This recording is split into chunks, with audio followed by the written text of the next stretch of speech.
नारायण नारायण नारायण नारायण नारायण राम राम राम राम राम राम राम राम राम नारायण नारायण नारायण नारायण। अब बोलो कोई बात हो तो। कल जो बात बताई थी, प्रकृतिम पुरुषम चैव विध्यनादि उभावपि। प्रकृति और पुरुष दोनों तुम अनादि समझो। ये बता करके और ये बात कही थी कि ये जितनी क्रिया होती है वो प्रकृति में होती है और प्रकृति की क्रिया हरदम होती ही रहती है। उसमें भी बताया अभी सर्ग अवस्था में प्रलय अवस्था में भी होती है। जैसे हमारे जागृत में, स्वप्न में, सुषुप्ति में क्रिया होती रहती है, नींद की क्रिया होती है। एक वो जो आवश्यक क्रिया है प्रकृति की, वो क्या है कि परिवर्तन है ये क्रिया। वो परिवर्तन नाश की तरफ ले जा रहा है। जैसे हमारा जो परिवर्तन है, हम जागृत अवस्था में क्रिया करते हैं, वो क्रिया अलग है और एक क्रिया होती है। दो क्रिया है होती है। जैसे बालक से जवान और बूढ़ा हो जाता है तो ये करते नहीं है। बालक कोई जवान होता नहीं है जान करके, जवान बूढ़ा होता नहीं है, किंतु ये स्वतः क्रिया होती है। तो ये क्रिया प्रकृति की स्वाभाविक है, सब वस्तुओं में है। तो एक विनाश का क्रम है, नष्ट होने का क्रम है। उस क्रम में उत्पत्ति विनाश उत्पत्ति विनाश उत्पत्ति विनाश उत्पत्ति विनाश नहीं हुआ है। वो क्रम ही स्थायी रूप से दिखता है। जैसे अवस्थाएं बदलती है तो अवस्थाएं बदलती है, उसमें बालिका से जवान हुआ, वृद्धावस्था बदली तो ये बदलती हुई दिखती है, उसमें स्थायी दिखता है। ये गलती है। क्रिया हरदम हो रही है, उस बदलने को ना हुए हरदम बदलता, उसको स्थायी कहते हैं। क्रियाओं का प्रवाह है। जैसे गंगा जी का जल कल की जगह ही बह रहा है, सर कल की जगह और बह रहा है भी कहते हैं कल की जगह ही। तो मानो कल की जगह ही है, ऐसा कह करके भी उसमें तत्व ये है कि वो बह रहा है। ऐसे ये शरीर है, बह रहा है, क्रिया हो रही है, नाश की तरफ जा रही है।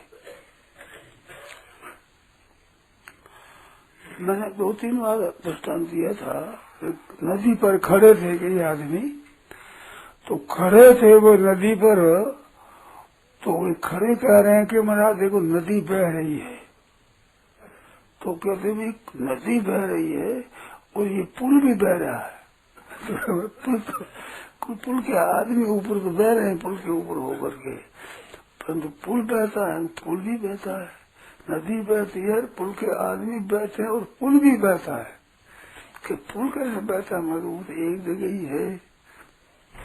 तो कहा कि जिस दिन पुल बना था उस दिन नया था, उतना नया है क्या आज? कि उतना तो नया तो नहीं है, पुराना हुआ है तो बह गया ना, नाश की तरफ बह गया ना। एक दिन ऐसा पुराना गिर जाएगा तो नाश की तरफ बह रहा है। ऐसे मात्र संसार नाश की तरफ बह रहा है। ये प्रकृति की क्रिया स्वतः सिद्ध है। उस क्रिया में कल थोड़ा विश्लेषण कर दिया। जागृत में क्या होती है, स्वप्न में क्या होती है, समाप्ति में, स्वप्न में, सुषुप्ति में क्या होती है, समाधि में क्या होती है, उसमें वित्थान और समाधि होती है। ऐसी क्रिया है कही थी। अब आज ये बात बतानी है खास, उन क्रियाओं का तात्पर्य बताना है कि प्रकृति में तो क्रिया होती है, प्रकृति पुरुष दो, प्रकृति में तो क्रिया होती है और पुरुष में क्रिया होती ही नहीं। वो है ज्यों का त्यों रहता है। अगर उसमें क्रिया हो तो 84 लाख जूनी में घूमता बढ़ता रहता है, तो उसमें घूमते हुए क्रिया हो जाती। तो जैसे शरीर छूटता है ऐसे वो भी छूट जाए, वो छूटता नहीं, वो है ज्यों का त्यों रहता है।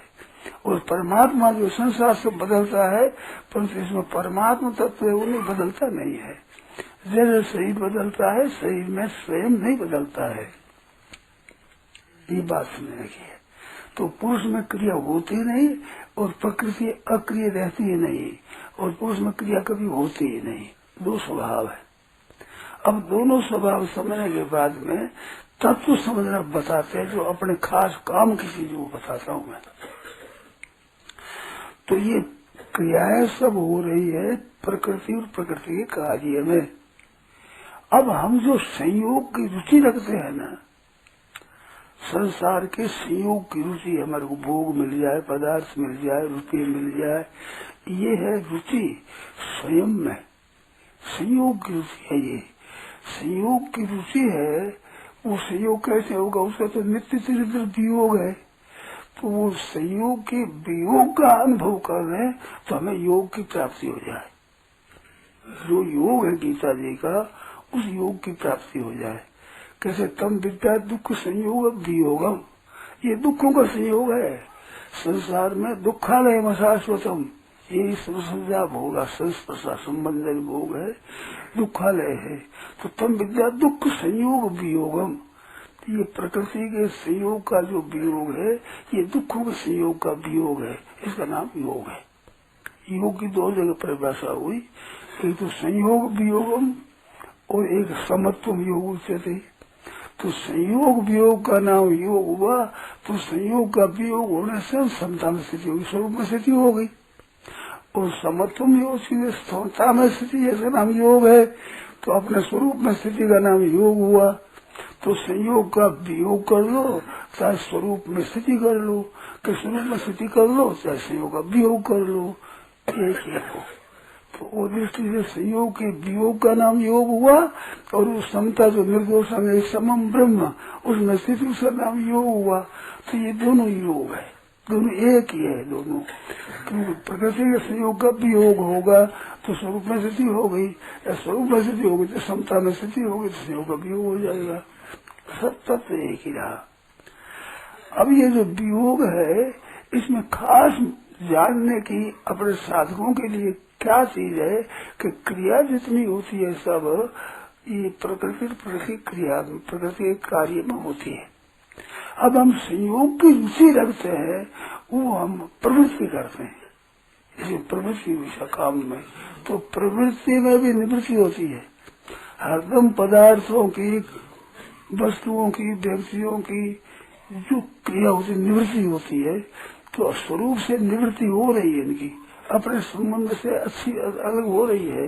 क्यों? पुरुष अक्रिय है, क्रिया जितनी होती है इससे अलग ही अलग हो रही है। वो क्रिया मात्र अलग होना ही रहा हुआ क्या, अपने से अलग हो रही क्रिया है।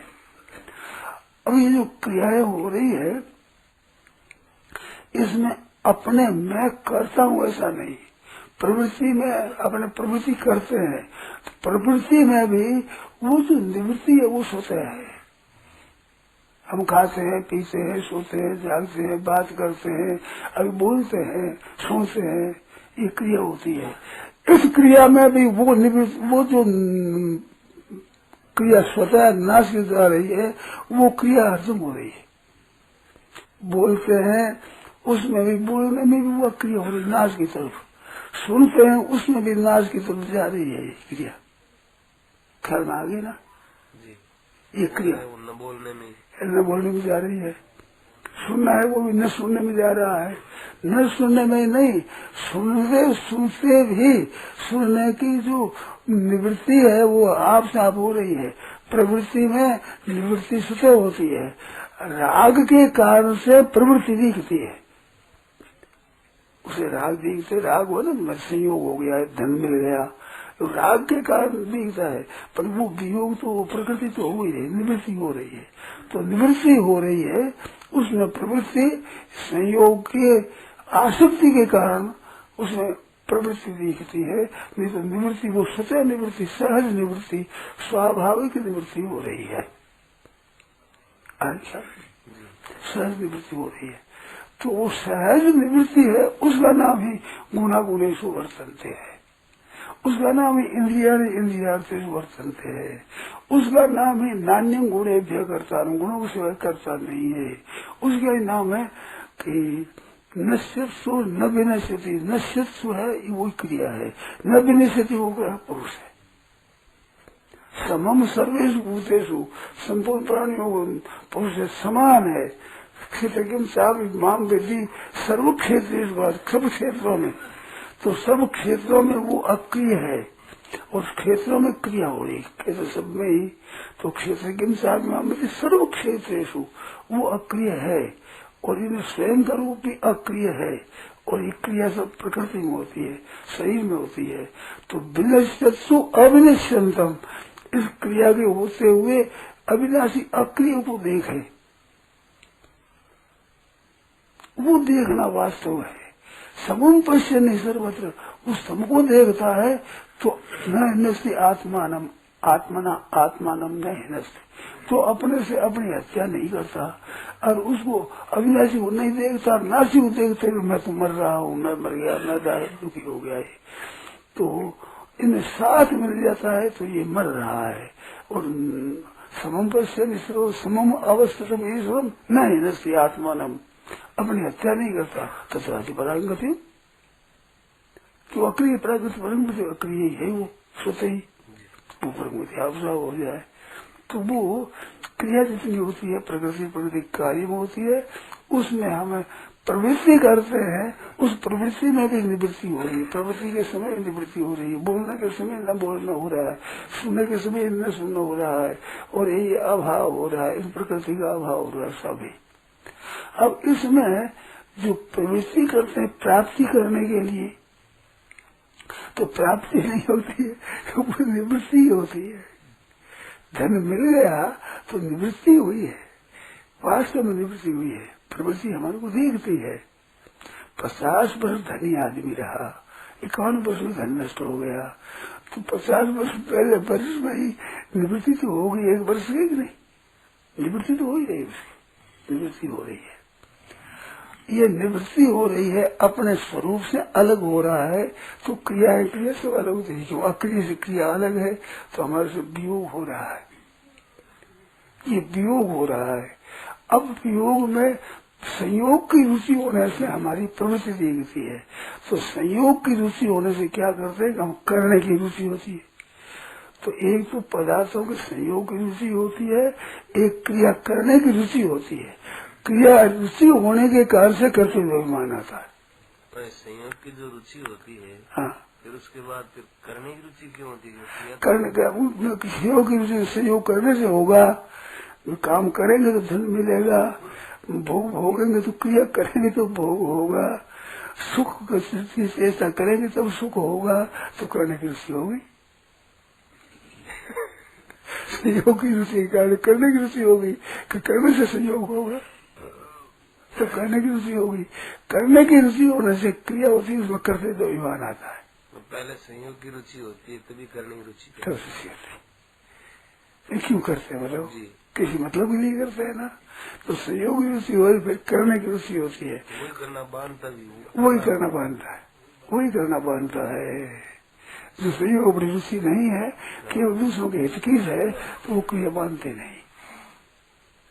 इसको कहा है कि नेन्द्रियार्थेषु न कर्मसु अनुसृत्यते, न तो इंद्रियों के अर्थों में आसक्ति होती है, न कर्मों में आसक्ति होती है। और सर्व संकल्प सन्यासी, अब संकल्प कैसे करेगा, करने का संकल्प होगा, संयोग का संकल्प होगा, सब छोड़ दिया, योगारूढ़ हो गया, ये योग की प्राप्ति हो गई, नित्य योग की प्राप्ति हो जाएगी। संयोग की रुचि मिटेगी और क्रिया करने की रुचि मिटेगी, तो नित्य योग की प्राप्ति हो जाएगी।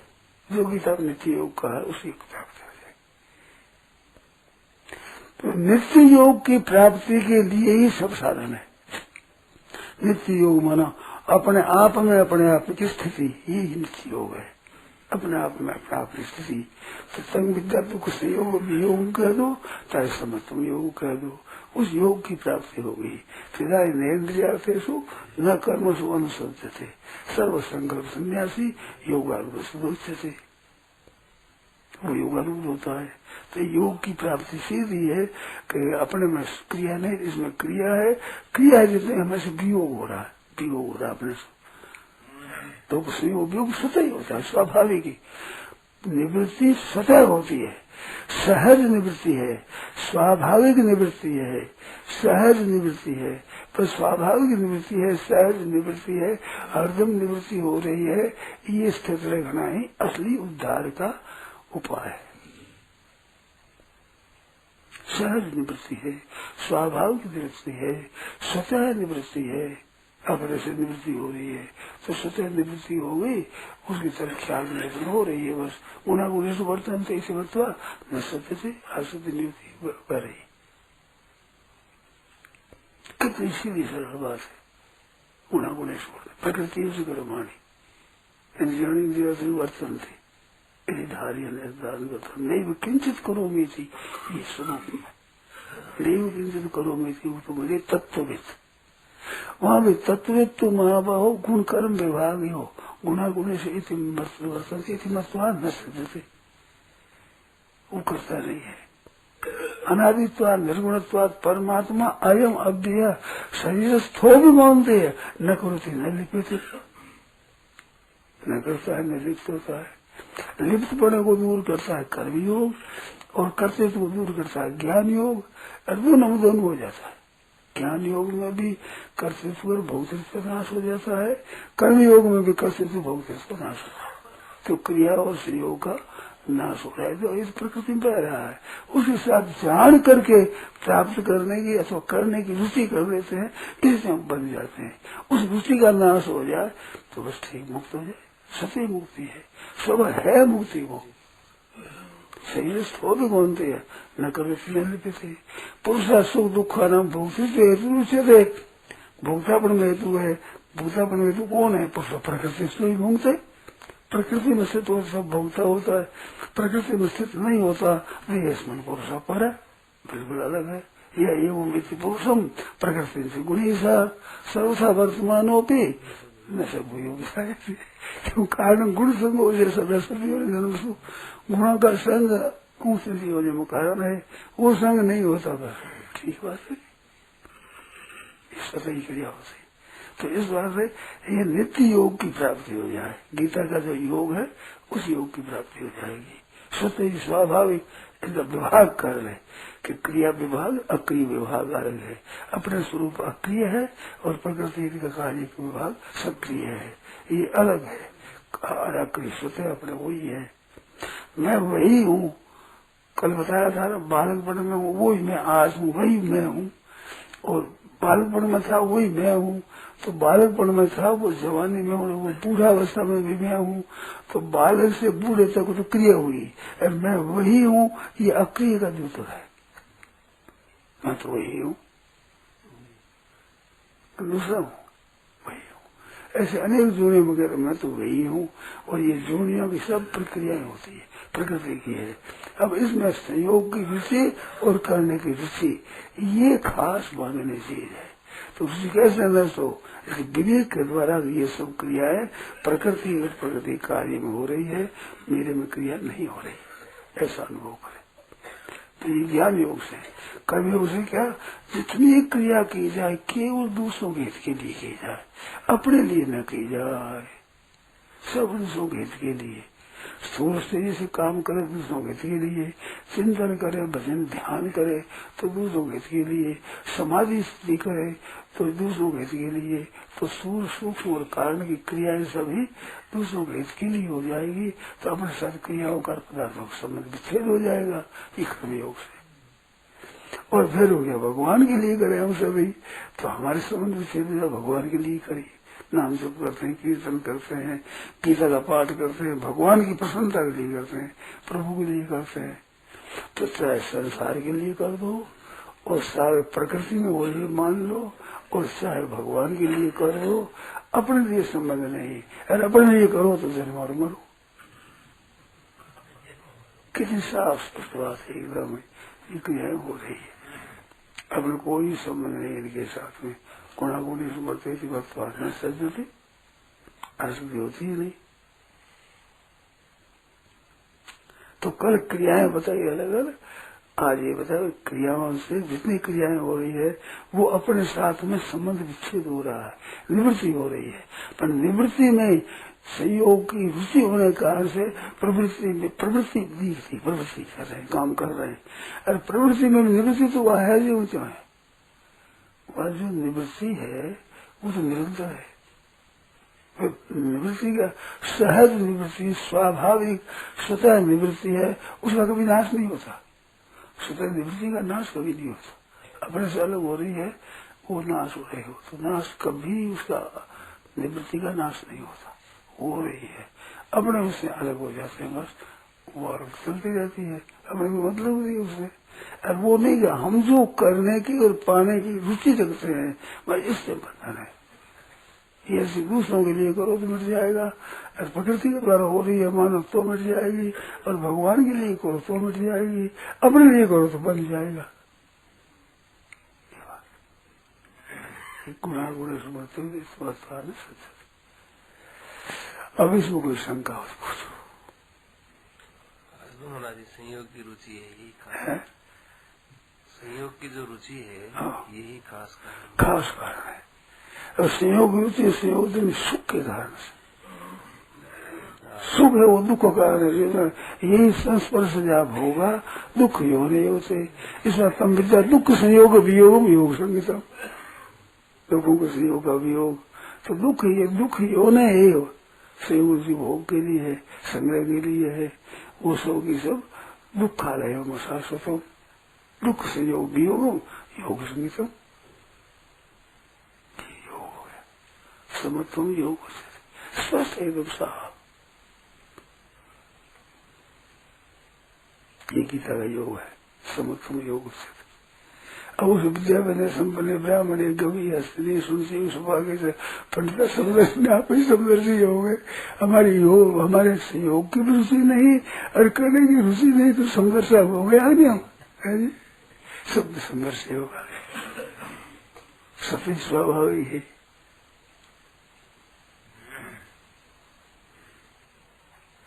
ये नित्य योग की प्राप्ति। नारायण नारायण नारायण नारायण नारायण। यह प्रवचन परम सत्य स्वामी जी श्री रामचंद्र जी महाराज द्वारा कार्तिक शुक्ल तृतीया प्रथम संवत 2047 श्री कृष्ण संवत 5216 तदनुसार दिनांक 21 अक्टूबर 1990 को प्रातः करीब 5 बजे स्थिति के बाद मैं सब पर हुआ।